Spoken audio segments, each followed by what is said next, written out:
বক্তব্য এখানে দেখো নি মমতা ব্যানার্জি কি বলেছিল, ব্লক সভাপতি যদি তৃণমূলের না বলে পুলিশ কিছু নড়বে না, জেলা সভাপতি যদি না বলে পুলিশ নড়বে না।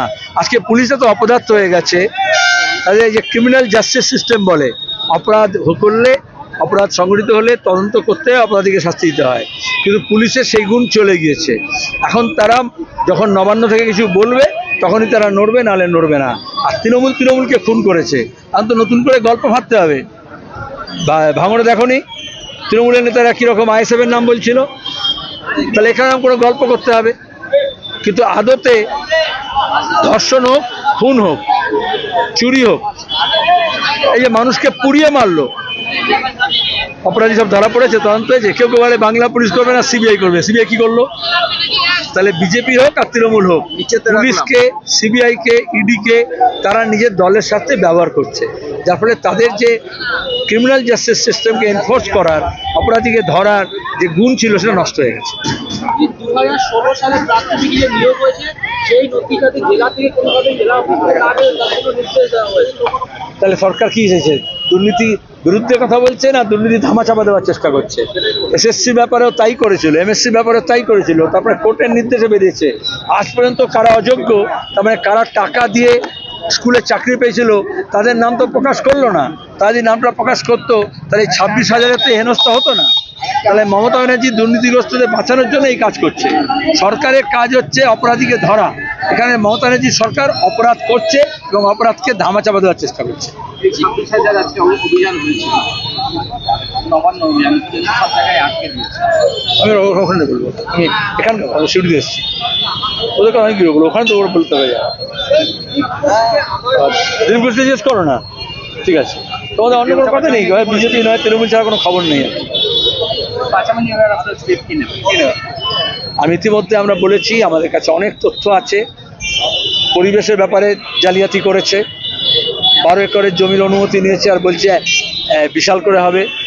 তারপরে টেন্ডার দেওয়ার শর্ত ছিল ওদেরই, যে টেন্ডার নেওয়ার পরে এই কোম্পানি মালিকানা হস্তান্তর হবে না। সেখানে মালিকানা হস্তান্তর হয়েছে। মালিকানা হস্তান্তরে এমন হাতে গেছে যে অভিষেককে, ঘনিষ্ঠকে দিয়েছে টাকা এই সময় কাগজ কেনার জন্য, তারাই আবার তাদের হাতে এই টাকা দেওয়া হয়েছে। এদের কোনো খনির কোনো অভিজ্ঞতা নেই, পাথরের কোনো অভিজ্ঞতা নেই, বালি মাফিয়া অভিজ্ঞতা আছে, সেই তাদেরকে এখানে এই কাজটা দেওয়া হয়েছে। তাদের সব 4টে কোম্পানি মিলে এদের সম্পত্তির পরিমাণ হচ্ছে 7 কোটি। তারা কি করে হাজার হাজার কোটি টাকার কাজ করবে? এটা একটা বড় জালিয়াতি। এই জালিয়াতি নিয়ে আমরা আন্দোলনও করছি, আমরা কোর্টেও যাব এবং অবিলম্বে এই জালিয়াতি পেছনে কারা আছে সব বের করতে হবে আর এই কাজ বন্ধ করতে হবে। WBPDCL ফাঁসবে, সেই অফিসাররা ফাঁসবে যারা এই দুর্নীতিতে তৃণমূলকে মদত দিচ্ছে। লোকের কাছ থেকে জমি কিনেছে সরকার, পরিবর্তে প্যাকেজ 150 কোটি টাকা এই মাফিয়া কোম্পানির কাছ থেকে নিয়েছে, সেই টাকা বিলি বন্দোবস্ত করছে। সরকার কি করে বাজেট দিয়েছে? এই যে টাকা বিলি করছে, কোত্থেকে দিচ্ছে? প্রজেক্টে বললাম তো, একটা কোম্পানিকে সেল কোম্পানি বলে, তাকে শিখণ্ডী দাঁড় করিয়ে টেন্ডার করিয়েছে পাথর বার করার জন্য, বলছে কয়লা খনি। উচ্ছেদ করছে তো কয়লা খনি বলে, চাকরি দেবে কয়লা খনি বলে, কিন্তু কয়লা খনি তো অনুমতি নেয়নি, এখনো প্রজেক্ট তৈরি করেনি। এখনো তোমার গিয়ে যখন কয়লার জন্য টেন্ডার চেয়েছিল আন্তর্জাতিকভাবে 3বার তারিখ পাল্টেছে, তো কোনো কোম্পানি রেসপন্স করেনি, কোনো জমা পড়েনি, কোনো মমতা ব্যানার্জি বলে দিল কাজ শুরু হয়ে গেছে, কিন্তু কয়লা ব্যাপারে তো কেউ ইন্টারেস্ট দেখায়নি।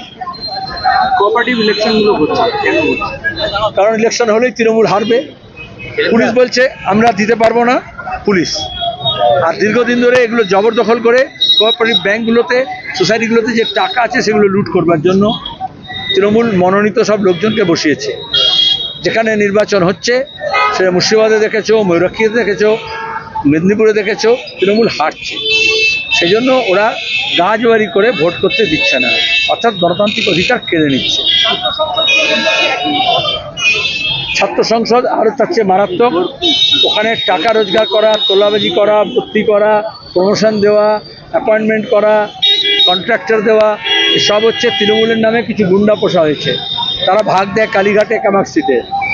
সেখানে ছাত্র সংসদ নেই, অথচ প্রিন্সিপালগুলোকে বলে দেওয়া হয়েছে এরা ছাত্র সংসদে কাজ করবে।